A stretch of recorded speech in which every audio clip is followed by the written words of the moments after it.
for a season that has so much to do with how we reckon with and interpret the past, I'm curious if the show brought up any specific memories from your personal past that maybe you now maybe think about a little bit differently based on how the second season played out.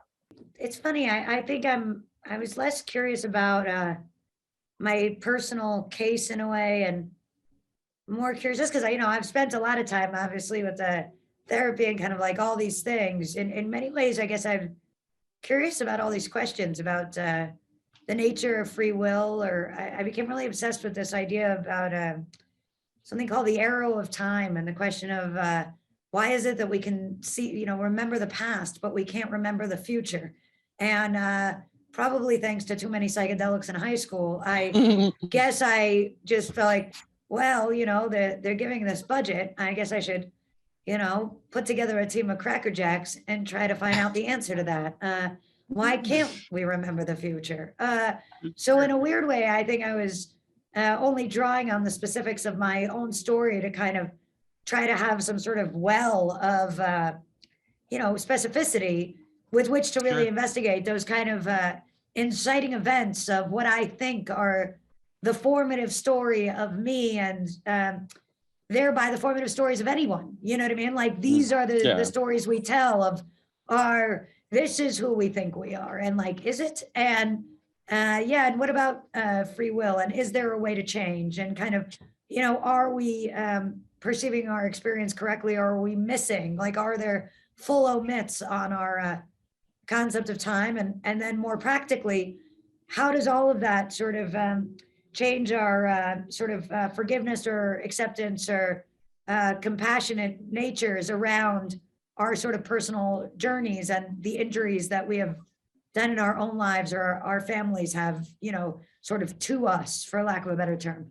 So I think it was fun to sort of like look at stuff, these old ideas that had always sort of clouded my mind almost like therapeutically from a sort of new angle that was more scientific, I guess. That's really beautiful. And just briefly, specifically for you, Natasha, I would love to ask about working with Annie Murphy and why you thought that she would be great for the role and what it was like working with her. Well, Annie has just a real heart to her that I think she's like it's very easy to love Annie. And obviously that has to do with who she is as a human being. I would say that the same goes for Charlie and, Alan. It's like when you have people that are, in some ways the camera lies like crazy, and you find out that people are total jerks. But in other ways, it's kind of like the camera likes to sort of, it's like hard to hide from it, and so I think it was, the idea is, all right, now Nadia's turning 40, and like anybody else, I mean, sure, it's not her birth mother, but her chosen mother is kind of starting to get sick. In the present, she's sort of not mature enough to really take a look at that and show up for it. And, golly gee, look at what I call a lucky break, wormhole, and get to hang out with the best version of Ruth ever. I'm totally hanging out with Ruth. I am showing up for this relationship. It's Annie Murphy. Who wouldn't want to be with Annie Murphy? And I mean, meantime, she looks like,